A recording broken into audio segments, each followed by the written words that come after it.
and welcome to GenFriends. I'm your host, Cheri Hudson Passey from Carolina Girl Genealogy, and I've got a fabulous panel and a fabulous guest, so I will get to introducing them. We've got Melissa Barker, our archive lady. Hello, Melissa. Hello, everybody. So glad to be here. I'm glad you're here too. And we've got Laura out in her beautiful backyard again, Laura Hedgecock from Treasure Chest of Memories. Hi, Laura. Hi, I'm happy to be here too. I'm so glad you're here. We have a wonderful guest with us tonight. We've got to make sure I say this. We've got Aimee Haynes from DNAngels, who's come to talk to us about what she does and how she helps reunite families. So we are so grateful to have you here. We welcome you to GenFriends. And first of all, tell us, what is DNAngels? Hi, first off, thank you for having me. I'm so glad to be a part of this podcast. It's super, super cool. So we are DNAngels. We are a nonprofit organization, and our mission is to identify birth families using autosomal DNA tests. We became a nonprofit in 2019. It was founded by Laura Olmsted. She had found out that she was an NPE after taking a DNA test, so she was a DNA surprise. Huh. So she ended up learning how to do this type of thing and ended up finding out who her biological father was, and was united with this community of people, of NPEs, who were dying to figure out how to do this, how to find their birth families, because adoption records aren't open or mom Right. isn't speaking. So she founded DNAngels to help all of those in need. And so I came along with DNAngels in its infancy. It was February of 2020 when I came along. We had maybe 10 or 12 volunteers at that time. And as of now, we're at almost 70. So Oh, we have wow. grown quite a bit since then. That is amazing. 70 Yep. volunteers. Wow, wow. Oh. And so people get a hold of you, get in touch with you because they're trying to reunite with their biological family because they've taken some kind of DNA test and found out that they have a non-parental event, Yeah. or they've known Yeah. their So whole lives that they were adopted. yep, that's pretty much it. Or they were finding out that they were adopted later on in life when their parents have passed away and they don't have anybody left to ask, like, where did I come from? Mhm. So they just figure it out on their own, or a family member later on slips up and says, hey, those aren't your parents. And I've had cases like that. They were sitting down. I had one recently a couple of weeks ago where they were all with the cousins celebrating and doing all this stuff, and comes out and says, you're not a part of this family. Did you know you were adopted? Oh, Just like that's that. terrible to tell somebody they're At not a part of a Wow. family. yeah, Whether you're adopted or not, you're still part of the family. That's yeah, terrible. Someone yeah. needs And their fried so, chicken taken away. That's yeah. awful.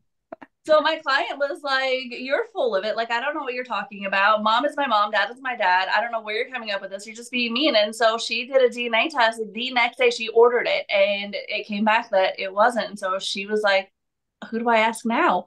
Like, my Wow. cousin knew. So she was asking her aunts and her uncles and stuff.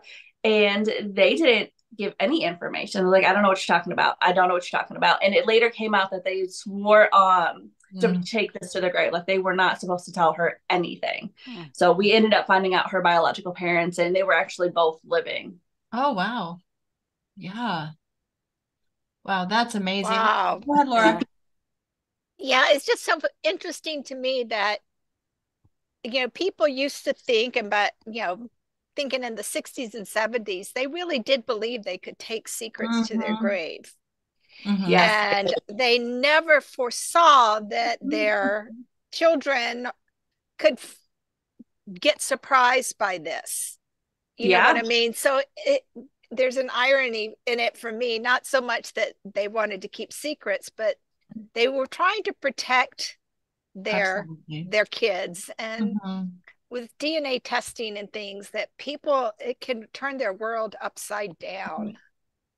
So I guess, so if someone isn't coming to you as a client and they say, should I take a DNA test? What is your answer? Absolutely. You have to be prepared for those DNA surprises because they're there. We have found, probably in the 5,000 cases that we have looked at the DNA, we have found probably roughly 20% has an NPE surprise somewhere in their line. It may not be them, may not be their siblings, but somewhere in their family tree, there is an NPE surprise. You have to be prepared for that to happen. You have to know that. But I say absolutely, because even if you're not an NPE or you're not affected by it, somebody out there is, and your DNA result could be the key to unlock who their parent is. That's the way I look at it. Is you may be fine, you know who your parents are, but somebody else out there is searching, and you may unlock that for them. How do you deal with instances where a child was put up for adoption, the biological mother was, told they'll never be able to find you, we'll keep this confidential? And then, I mean, because that affects her life too, because I know someone who found the biological mom, but the biological mom will not communicate, because she's in her late 80s and she never told her husband, never has said. And she said, it will ruin everything that I have. I cannot. Now, she's secretly done it. She secretly contacted her, but they can't do anything in person. I mean, what do you do with situations like that? So it happens. I've got multiple cases that are similar to that. I have cases where the birth mom, it's her. She was adopted too, but we were able to find her biological parents. And when we contacted the birth mom, we're like, hey, did you have a child in New York City? This is the date. The non-ID info says that the birth mom is left-handed and she was adopted and she had an older brother and she was in society and that she had one blue eye, one brown eye, and all of these things. Like, all of that matches me, but I never had a kid. We know it's her. We tracked her down. It is her, but she's just adamant. She never had any children. She's the last known person on this earth that's just like her family. Like, everybody's gone. It's just her. Her husband's gone. Her brother's gone. Her mom and her dad. Everybody is gone off of the face of this earth. And she still will not connect with her biological child at all. But in those instances, you would really want to have that connection to your biological parent. But at the same time, it's not their right to have that connection with their biological parent. That's just the way it is, because everybody is the way they are. They feel how they feel. You can't force somebody to have a relationship with you. But with the DNAngels, we do have support groups, and we have all kinds of different types of clients that are going through similar things as you, maybe a little bit different, maybe exactly the same, but there's somebody there that you can connect with to talk about it, because no one's going to understand. You can't go to your best friend or your neighbor or whatever and talk about this, because they don't understand the magnitude of that hurt. So we have multiple support groups at DNAngels that are clients and open to the public as well that can talk. We also have Zoom meetings about twice a week where anybody is welcomed. We have one just for clients and one for everybody to come and share and talk about their experiences, what they're going through. It's kind of like a group therapy in a way. Everybody can sit there and share openly and discuss what is going on, what is on their mind, how are they feeling, how they were able to cope that maybe helped somebody else in that situation too. Yeah, because I'm thinking not all adoption stories are because you were dating some boy in high school and you got pregnant and you needed to give the baby up for adoption. We've got cases of rape and incest and all sorts of things, so absolutely. Sometimes you're really opening up a can of worms when you're doing that. And so I'm glad that you've got the support groups to help people out regardless of the situation. I've got a question for Aimee. Yes, ma'am. I may miss this in your introduction, but when did you start doing this? And when you did you realize that once you got into this, that you would have to have the huge element of the support and not just the DNA work? Did you know that you would have to have all this other on the other side? No.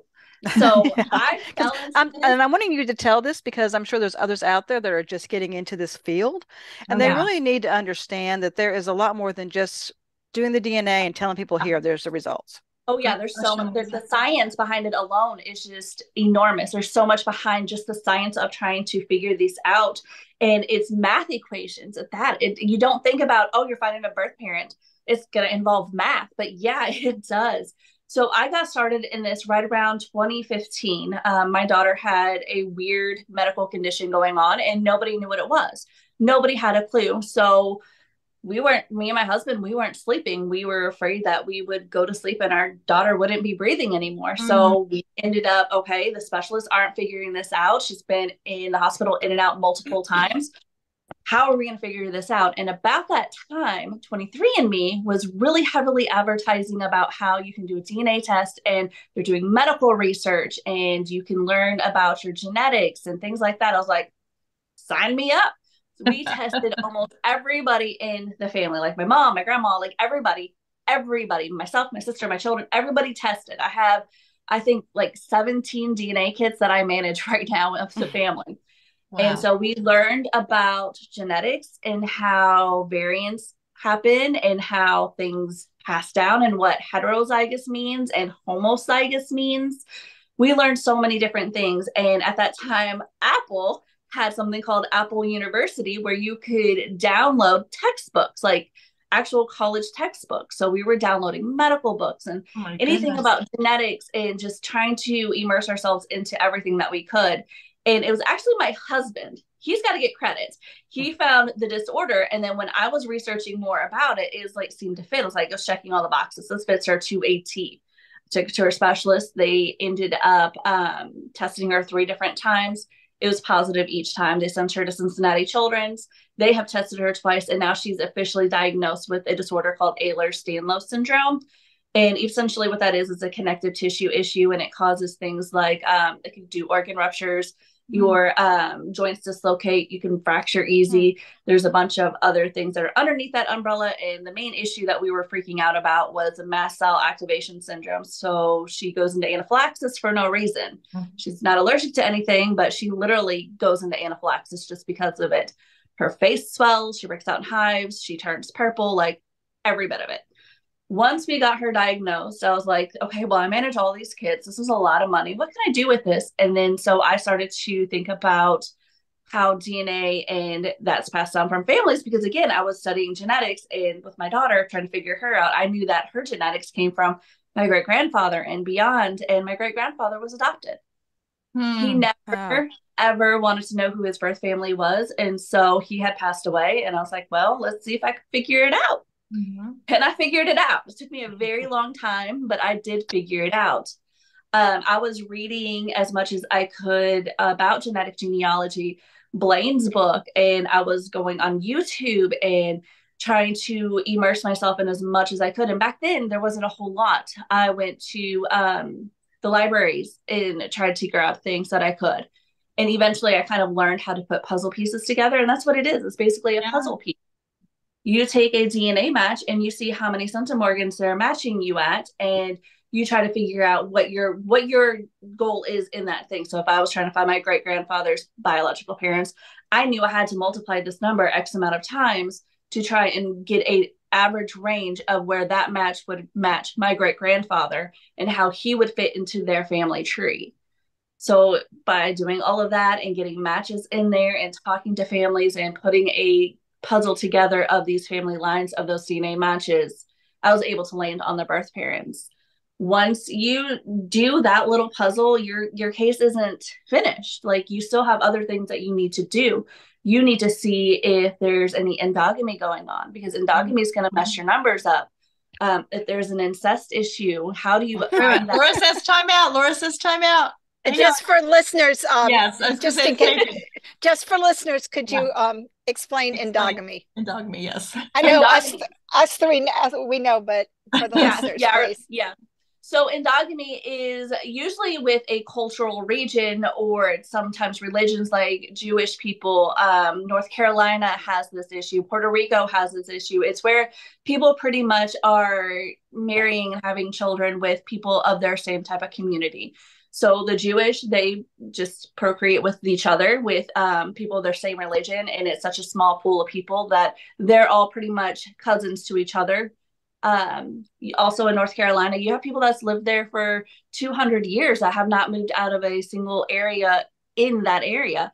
So you have people marrying people. You have third cousins marrying each other. And so when you go up that branch, it's going to have one common ancestor instead of more than one.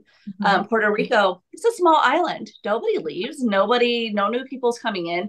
So they have sat there and married with each other for multiple generations. And so they're all technically related to each other. It's not incest. It's just a similar population of people marrying each other and having families. So then it's harder to split those people up to see which line you need to look for. Yeah. Right. Yep.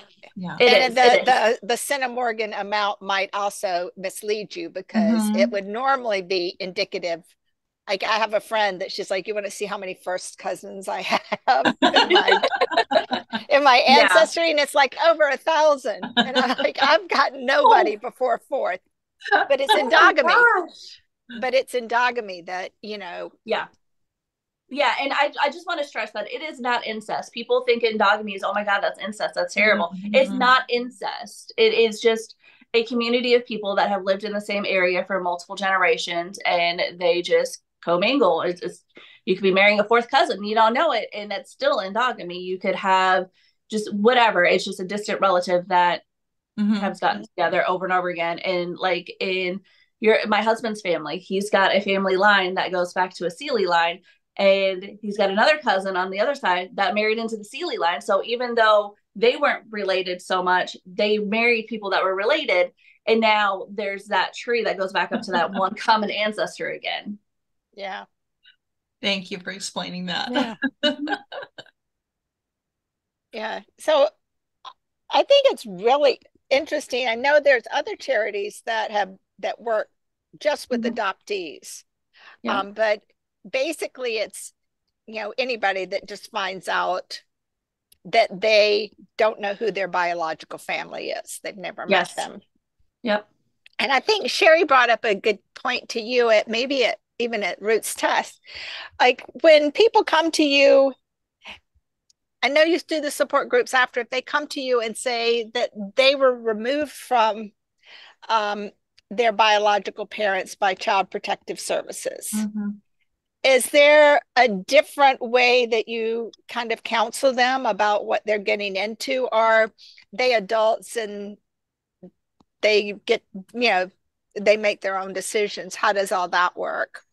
So yes and no. Whenever we take a case, we don't know the history behind it. And most of the time they don't know the history behind their own case.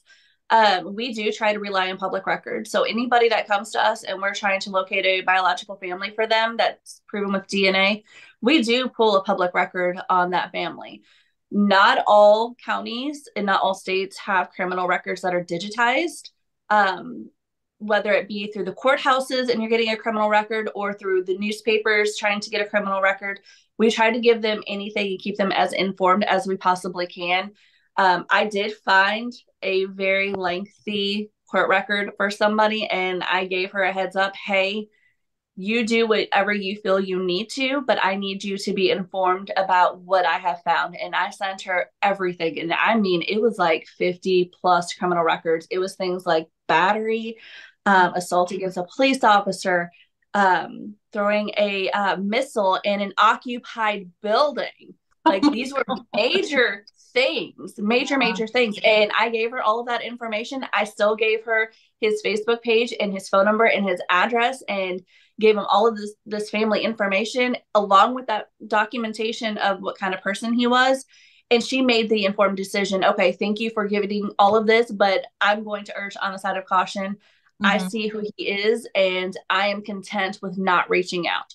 Yeah. The other thing to think about too is everybody has a past. We don't know if that person has been reformed or changed or found God or just been sorry for all of their actions and is a totally new person. And that's made them a kinder, good person, and they lived through their mistakes and moved on. We also try not to judge people. Yes, they have this history, but they may not be this person. You need to make that judgment for yourself. Right. I'm glad that you do that when you can, because Laura, I know that we talked at Roots Tech maybe this past year, because I do have adopted children that came out of the system. And my fear, as I've talked to them, is if these people are still acting in these ways, they are bringing those people now into our lives. You can't stop that. Once you have opened Pandora's box, you can't stop that. And, you've got nieces and nephews, you know what I'm saying? So you need to be real careful. So I'm glad that you guys do that, because sometimes we can open boxes that we cannot close. Agreed. Yeah. So yeah, I'm glad that you do that. So so tell me about some of the success stories. once you have found somebody, a DNA match, and say, okay, I found your biological father, mother, who makes the phone call? Do y'all do it, or do you let them? Yeah, that's because we feel like that might be their only chance to hear that person's voice. Yes. We don't want to ruin that by accident, because they'd be like, some of those birth moms who don't want anything to do with their biological children, and they're looking for me, let me change my phone number, let me make it unlisted, let me just ignore all phone calls that I don't know. So we give the client all the information that we can find, and we leave it up to them. I will say there has been a few case-by-case situations where I have made a phone call, or one of my colleagues have made a phone call for somebody, and it was just because they were so scared of rejection that they just couldn't bring themselves to it. But they wanted them to know that I'm looking for you. Are you okay with that? And if so, here's my number. Please call me. So we have done that a few times. It's not very often. We really like our client to make that first step. That makes sense, because you shouldn't be the middleman. You should just be the one helping them find them, and then letting them go with that information, letting them choose what to do, and handle that on their own. So, Laura, you look like you've got a question. You've got to look. No, I was just thinking, because I had talked to a guy with a charity called Adoption DNA. And I think what they do is kind of the other side. They advise people, do you want to go? So there's other organizations that are taking that approach, that I want someone who's, I want someone to advise me. Do I want to take this a step longer, or do I want an intermediary, or whatever? So there are organizations that would do that. And, well, that is something. I was just going to say, those groups that you have are so important, because once you've got that information, you can go into that group and say, give me some counsel on what to do. I know that I've talked to CC Moore before, and she adamantly is opposed to anybody being that intermediary. She says, no, the adoptee needs to make that. But I'm sure that contact, but I'm sure there's situations where it's not possible. So yeah. And we also, if somebody doesn't have the courage to pick up that phone and to call, or we've had clients go to the door and knock and say, hey, guess who I am? I mean, if my gosh, can you imagine that? We have a template that we give our clients also if they want to write a letter, and we advise them to send it certified with signature required, so that way they know somebody got that letter. And it's a template, and they just fill in the blanks to their situation, and we help them with that and say, hey, let them know you had DNA matches to X, Y, and Z. It proved the family lines to this person and that person that are your biological parents. And so by process of elimination and science and just the know-how, we've decided that you are my biological family. And we just kind of lay it all out there. Did you give birth to a child on this day in this town, or did you live here, or did you work here? To give those little personal details, so somebody doesn't think this is fake, this is a scam. It's actually naming the grandparents or the great-grandparents, or naming the DNA matches and saying where they're at on Ancestry, on MyHeritage, on 23andMe, on FTDNA, just wherever that is, to give those personal details to make it seem like, oh, this person is not kidding. Have you ever had an instance where you've told your client, you've done all the testing, you know who their biological family member is, and let's just say that that's all said and done, and let's say the biological person really didn't want to connect, but then your client kind of went out on their own and tried to connect with them? You know what I'm trying to say?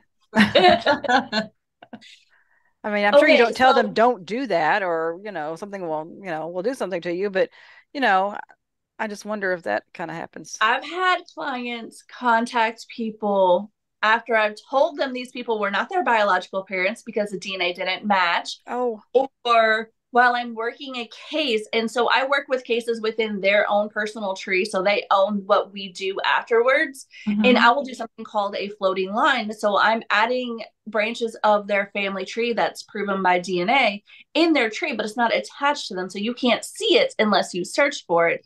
And I've had some pretty smart clients that have noticed that I do this. and they're seeing these names and they're doing their own research behind the scenes when I'm still working and calling these people. Hey, I think you're my uncle. Hey, I think you're my auntie. I think you could be my dad. I think you're my cousin. And I'm like, no, don't do that. Wait till I'm finished, because this could be not your family. This could be an NPE issue within this tree. Yes, you have a DNA match here, but there could be something going on that I haven't proven yet. I need more matches to prove this line before we make contact. And I will give you that, I promise, but just hold on. It does happen.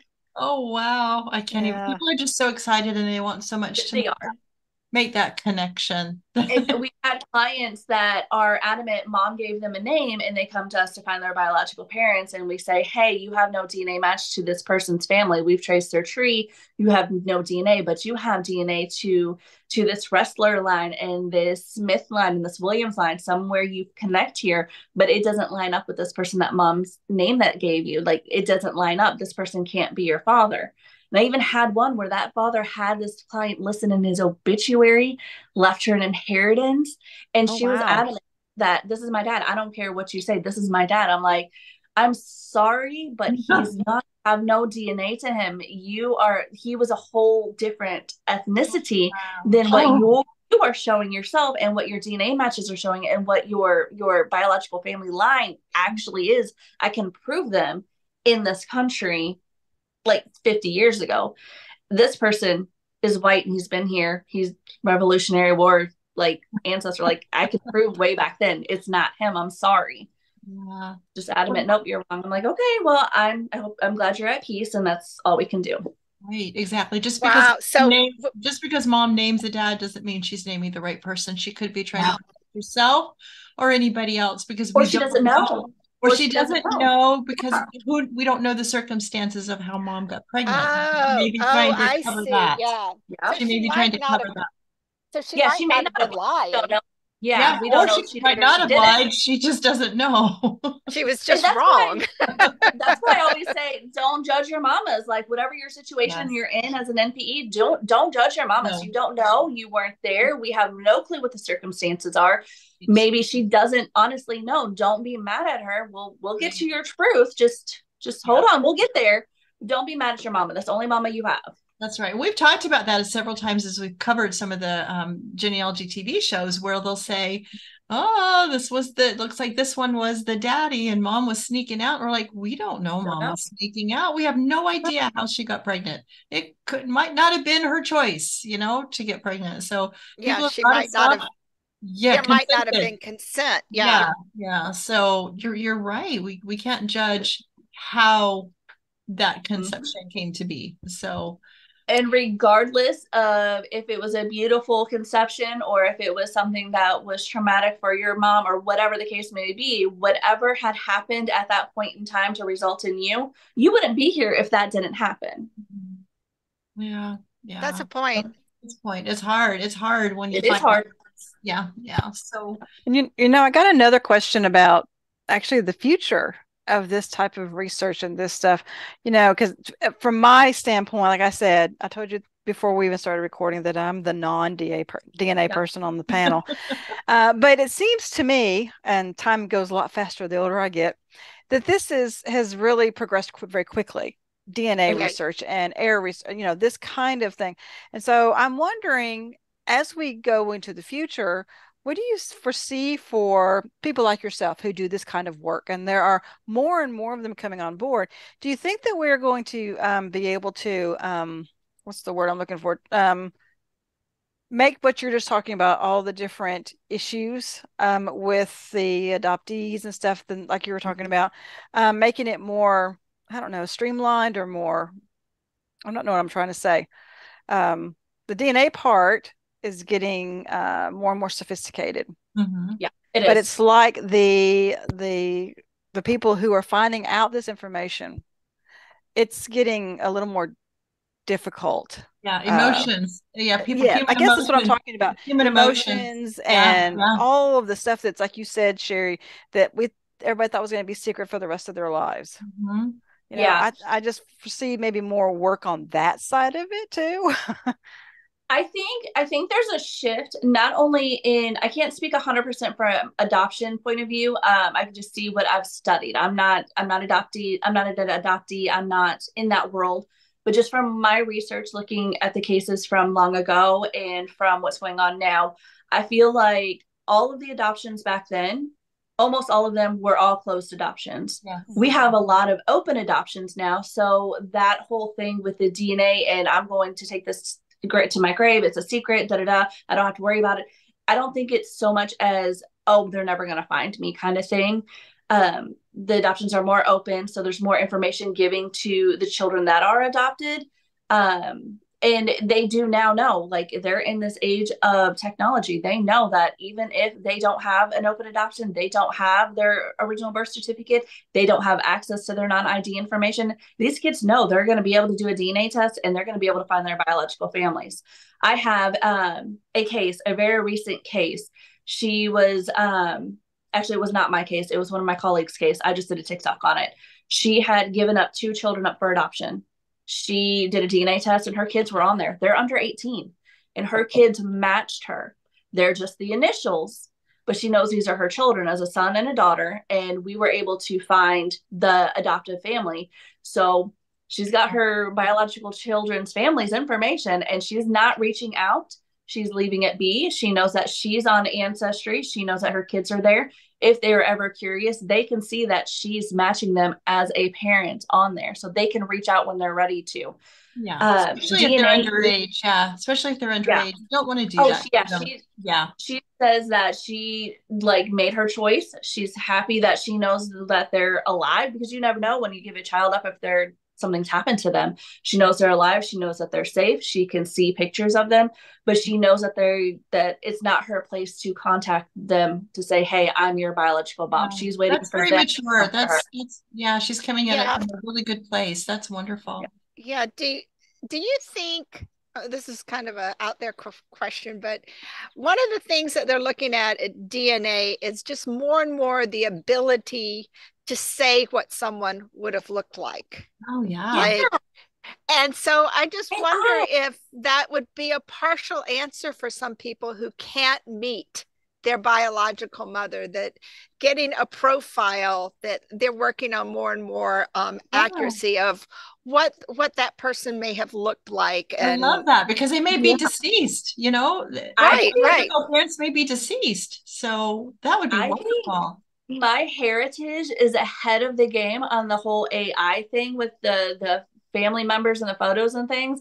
I think if that comes to fruition, it's going to be them. They're going to be the ones that's going to come up with that technology. Right now, I do see it on like TikTok and things like that, where you can merge some faces and it creates a child, or you can merge some faces to see what you would look like older and things like that.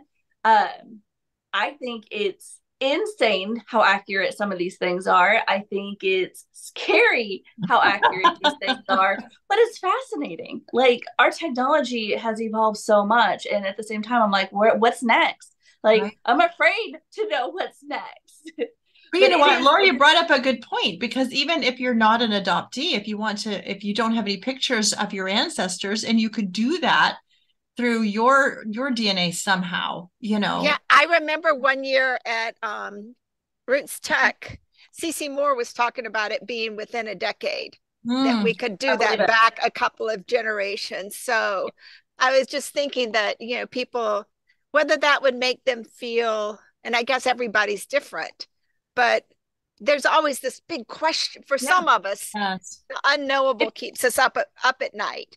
And so would that be a satiation, or is it more just questions? It'd be better than not knowing at all, you know? Yeah, it would.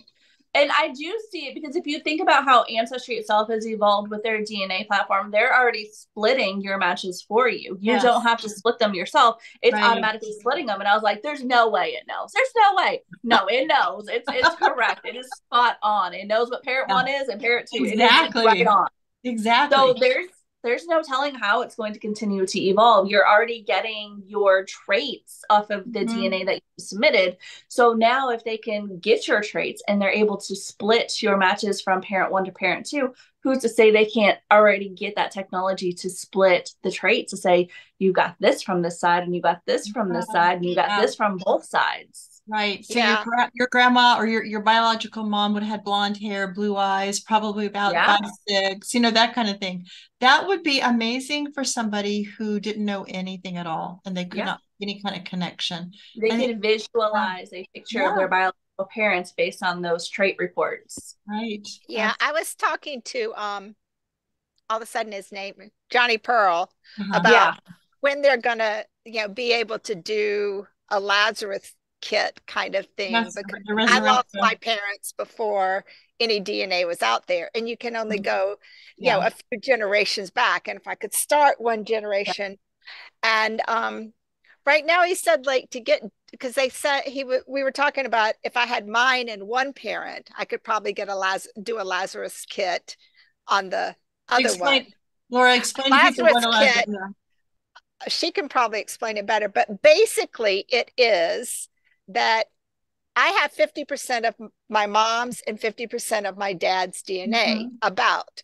So if I had my dad's DNA and my DNA, we could extrapolate what the other parents was. And I have letters that my parents sent me. And I'm thinking that if it's a male, it's my dad. If licking the stamp has the DNA, if it's going to be one or the other, because back then they licked. That's right. That's right. One of these days we're going to be able to get that, and I know a lot of us have that type of DNA, whether it's hair or I mean, I've got hair from my great-great-grandmother who was adopted, and so it'd be wonderful to be able to use her hair strands to find out who her biological parents were. We've got kind of a clue, but there's some of that intermarrying of people on her on who we think her biological mother side is. So we're kind of stuck on that, but that would be really cool. So I know that there's a lot of technology coming up that's going to help DNAngels to be able to find people for their clients. How do they? So if somebody is watching this or exactly what I wanted to ask. Go ahead. How do they reach out to you, and what do they need to do?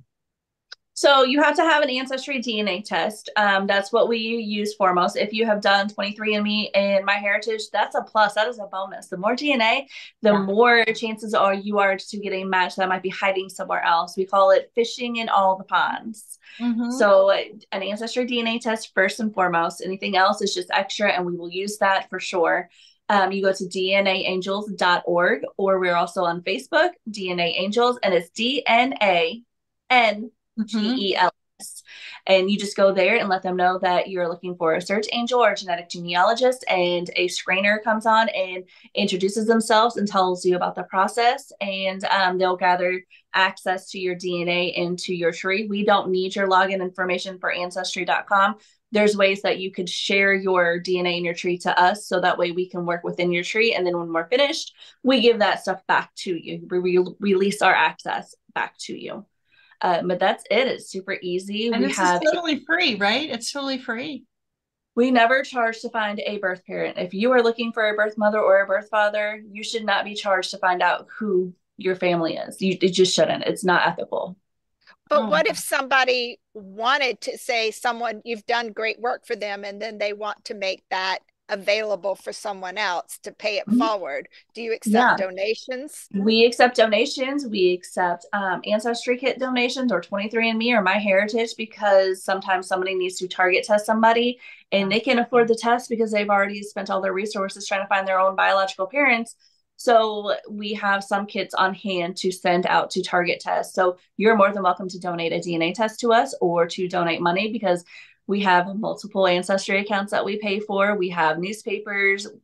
We have a couple of databases for public records. Like, there's a lot of subscriptions that we subscribe to be able to do what we do. And what kind of backlog are you guys working with right now? we're rock stars. We have no more than like maybe a 2-day wait, if that. Oh my gosh. It is not long. It's not long at all. We do probably, I'd say on average, about 20 to 40 cases solved a week. We have, of course, we have the 70 volunteers, and we have 10 people that are doing screenings that get people in and get them on sheets and collect all the stuff that we needed to do. And I'm telling you, you think what we do was hard? Them screeners have a hard job. Like I could not do what those screeners do. They're amazing.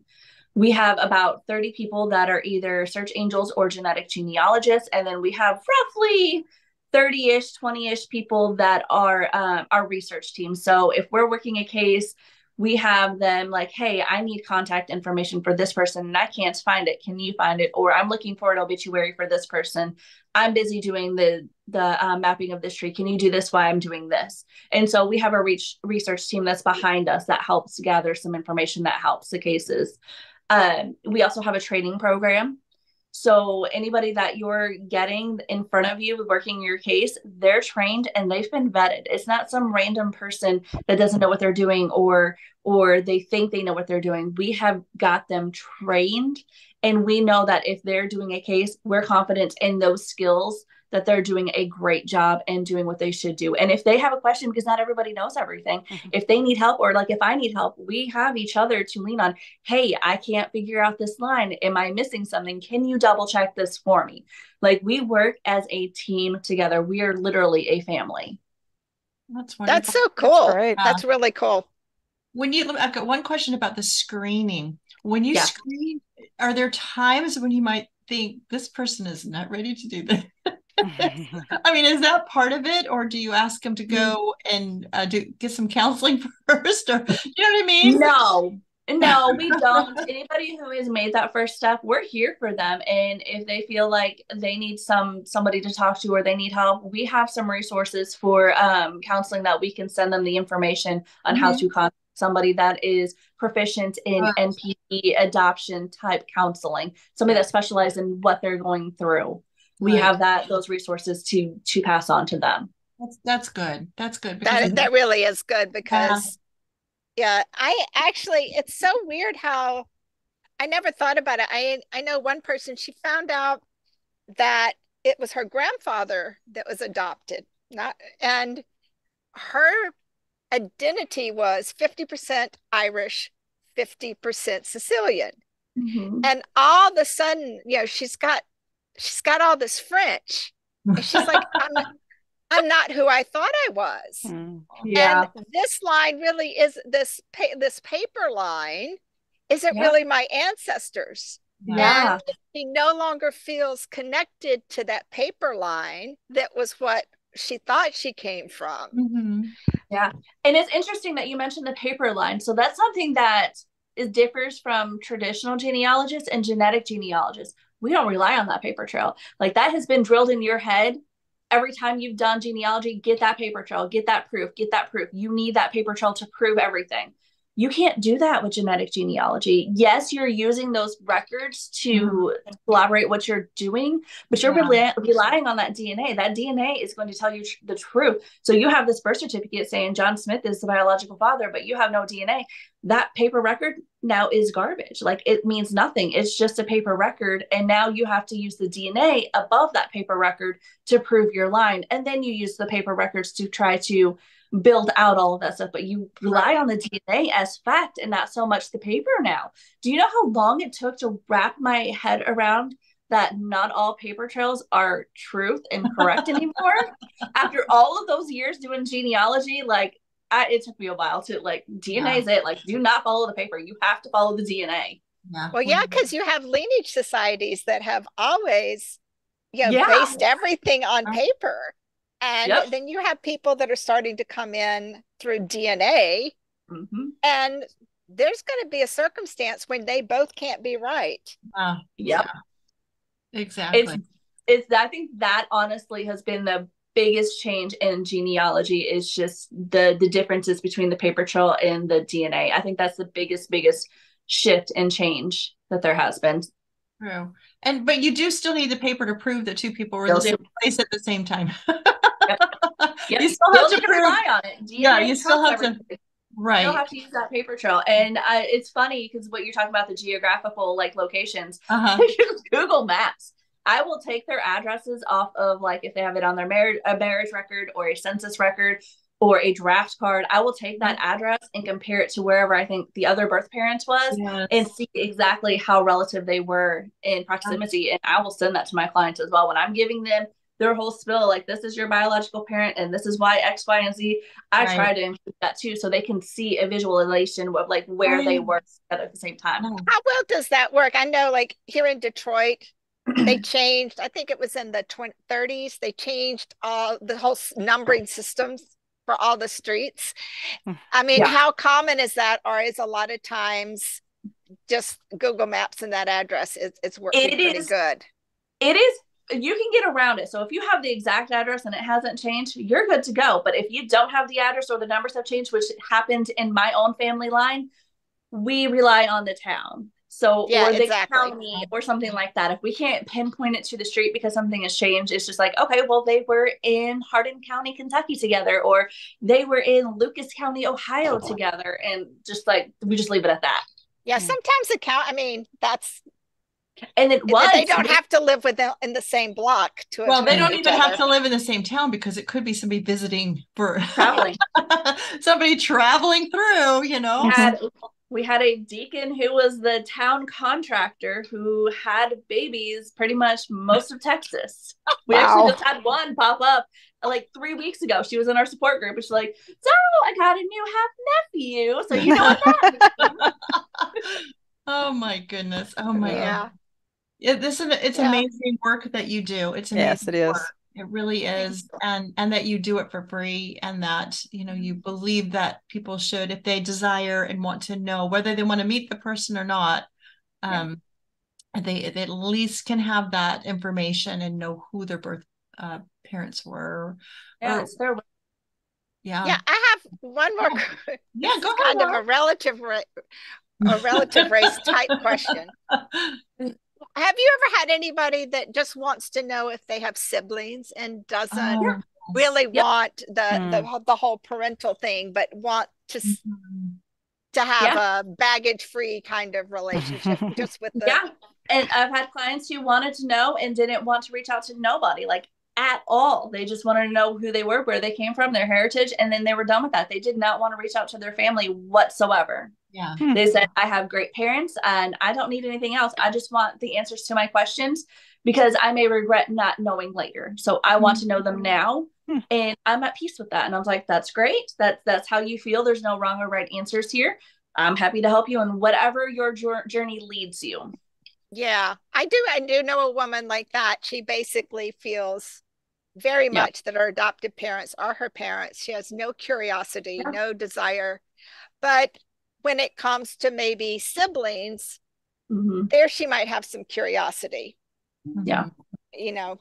Yeah. So, well, this has been been really great. Really good. It's really great to have you on and talk us through your process and how you work. And I know that it's been helpful for us to, especially, and for me, because I do have children that one day might want to know, but right now they're like, And you're awesome for supporting them either way. I know it's hard as an adoptive mom to have that situation in your lap and not know what is right, what is wrong. And it's great that you're upfront with them.